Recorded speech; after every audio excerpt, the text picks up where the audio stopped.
আসসালামু আলাইকুম everyone, Naim moms কিচেনে আপনাদের সবাইকে জানাই স্বাগতম। আশা করি আপনারা সবাই ভালো আছেন। খুব সহজ আর অনেক বেশি মজাদার বিস্কিট পুডিং রেসিপি আপনাদের সঙ্গে শেয়ার করব আজকে আমি। আশা করছি আমার আজকের রেসিপিটি আপনাদের কাছে ভালো লাগবে। আর ভালো লাগলে লাইক, শেয়ার, কমেন্ট করতে ভুলবেন না। তাহলে চলুন রেসিপিটি শুরু করি।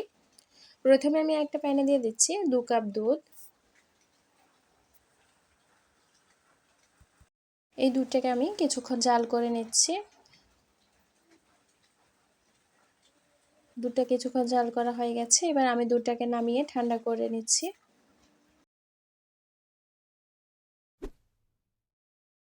এবার আমি ক্যারামেল তৈরি করে নেব। তার জন্য একটা প্যানে দিয়ে দিচ্ছি 1/4 কাপ পরিমাণ চিনি। চিনিটা যখন এভাবে গলতে শুরু করবে তখন আমি চিনিটাকে অনবরত নেড়ে চেড়ে ক্যারামেলটা তৈরি করে নিচ্ছি। ক্যারামেলটা বেশি ডার্ক করা যাবে না, তাহলে খেতে তিতা লাগবে।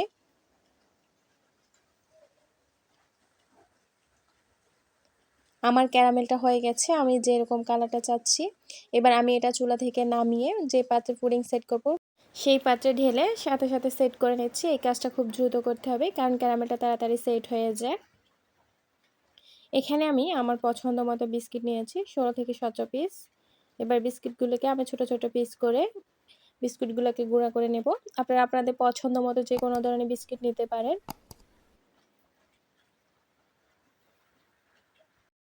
আমার বিস্কিটটা গুঁড়ো করে নেওয়া হয়ে গেছে, এটা আমি একটা সাইডে রেখে দিচ্ছি। এখানে আমি একটা ডিম নিয়েছি রুম টেম্পারেচারে থাকা, দিয়েছি 1 চিমটি লবণ। এবার আমি এখানে দিচ্ছি 1/4 কাপ চিনি।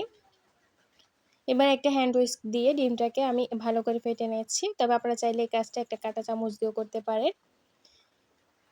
চিনিটা যতক্ষণ গলে না যায় ততক্ষণ পর্যন্ত ডিমটাকে এভাবে ফেটে নিতে হবে। ডিমটা ফেটে নেওয়া হয়ে গেছে। এবার আমি ডিমের মিশ্রণটা একটা সাইডে রেখে দিচ্ছি। এখানে আমি নিয়েছি আগে থেকে জাল করে রাখা দুধটা। দুধটা এই পর্যায়ে কুসুম গরম আছে, তবে এর থেকে বেশি গরম রাখা যাবে না, তাহলে পুডিংটা হবে না। দিয়ে দিচ্ছি গুঁড়ো করে রাখা বিস্কিটগুলো।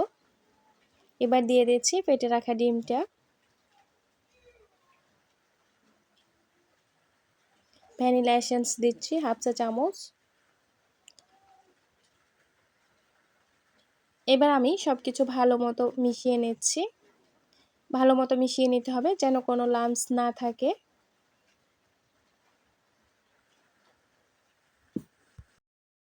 এবার আমি যে পাত্রে ক্যারামেলটা সেট করে রেখেছিলাম সেই পাত্রে মিশ্রণটা ঢেলে নিচ্ছি। মিশ্রণটা আমি একটা ছাঁকনি দিয়ে ছেঁকে নিচ্ছি যেন কোনো লাম্পস থেকে না যায়। এভাবে ছেঁকে নিলে পুডিংটা একদম স্মুথ হবে।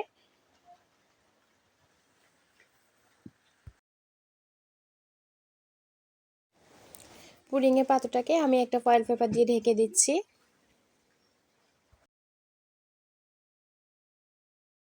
আমি একটা পাতিলে 2 কাপ পরিমাণ পানি নিয়েছি, এর থেকে বেশি পানি নেব না। যখন পানিটা ফুটবে তখন পুডিংয়ের ভেতর চলে যেতে পারে। এবার এখানে দিয়ে দিচ্ছি আমি 2টা কিচেন টাওয়েল। আপনারা চাইলে এখানে পাতলা সুতির কাপড়ও দিতে পারেন। এবার আমি এখানে দিয়ে দিচ্ছি একটা স্ট্যান্ডে বসিয়ে আমি এখন পুডিংয়ের পাত্রটা দিয়ে দিচ্ছি।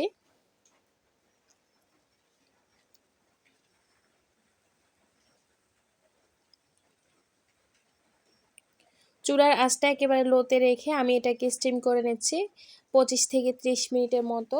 সময় আরও কম বেশি লাগতে পারে। আমি প্রায় 30 মিনিট পর এটা চেক করে নিচ্ছি পুডিংটা হয়েছে কিনা।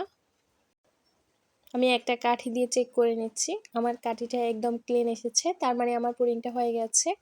আমি পুডিংটা চুলা থেকে নামিয়ে সম্পূর্ণ ঠান্ডা করে নিয়েছি। এটাকে আমি নর্মাল ফ্রিজে রেখেছিলাম 2 ঘন্টার মতো। এবার আমি পুডিংটাকে একটা নাইফ দিয়ে কেটে পুডিংটাকে পাত্র থেকে ছাড়িয়ে নিচ্ছি।